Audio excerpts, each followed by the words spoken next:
এই যে আমার এই একটা অর্ডার এলো, সবেমাত্র খুললাম, আরও এসেছে কটা পার্সেল এই যে রয়েছে, এগুলো তো এখন খুলছি না।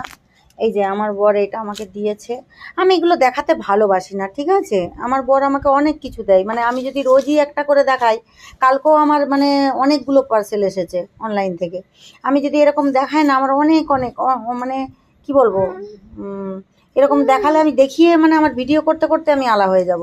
তো অন্যদের মতো এই শালবন ব্লগের মতন আমি দেখাই না, ঠিক আছে। ভালোবাসা ভালোবাসার জায়গায়, ঠিক আছে। কিন্তু এখন যা দেখছি আমাকে এগুলো দেখাতেই হয়।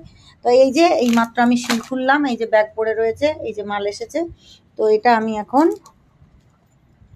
এইটা আমার বর আমাকে দিয়েছে, কারণ আমার এইগুলো ফুলের এগুলো কোনোদিন আমি কিনিনি, এগুলো আমার সাজার খুব ইচ্ছে ছিল, তো সেই জন্য এক সেট আমার কিনে দিয়েছে এবং দামটা খুবই হাই প্রাইস নিয়েছে।